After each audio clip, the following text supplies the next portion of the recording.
General Snyderman to introduce the next speaker. Thank you. Thank you. I'm not really a rock star.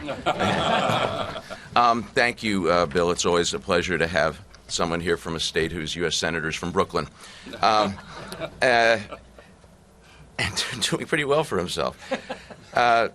So, Vice President Gore has a very busy schedule. He has been traveling internationally, raising the alarm, but also training climate change activists. He rearranged his schedule so he could be here with us today to meet with my colleagues and I, and there is no one who has done more for this cause, and it is a great pleasure to have him standing shoulder to shoulder with us as we embark on this new round in what we hope will be the beginning of the end of our addiction to fossil fuel and our degradation of the planet. Vice President Al Gore. Thank you very much, Eric. Thank you. Thank you very much. Thank you very much, Attorney General Snyderman. It really and truly is an honor for me to join you and your colleagues here, Bill Sorrell of Vermont, Maura Healey of Massachusetts, Brian Frosch of Maryland, Mark Herring of Virginia, George Jepson of Colorado, and Claude Walker from the U.S. Virgin Islands, and the 10, let's see, 1, 2, 3, 4, 5, how many other, 10 other 11 other state attorneys general offices that were represented in the meetings that took place earlier prior to this press conference.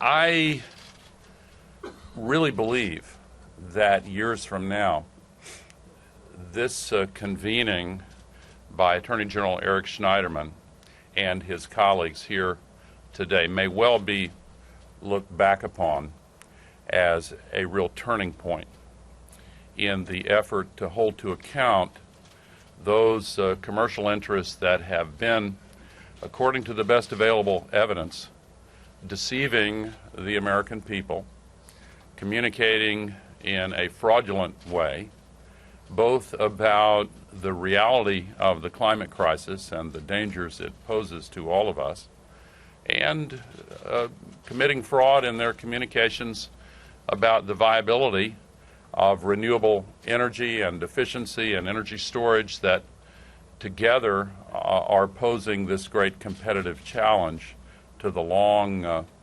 reliance on carbon-based fuels. So I congratulate you, Attorney General, and all of you, and to those Attorneys General who were so impressively represented in the meetings here. This is really, really important. I am a fan of what President Obama has been doing, particularly in his second term on the climate crisis.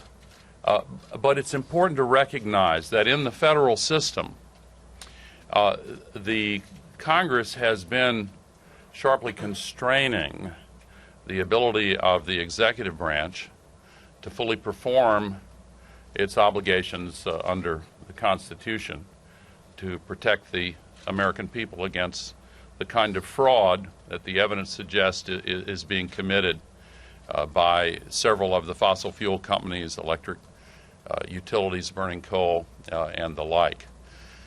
So what these attorneys general are doing is exceptionally important.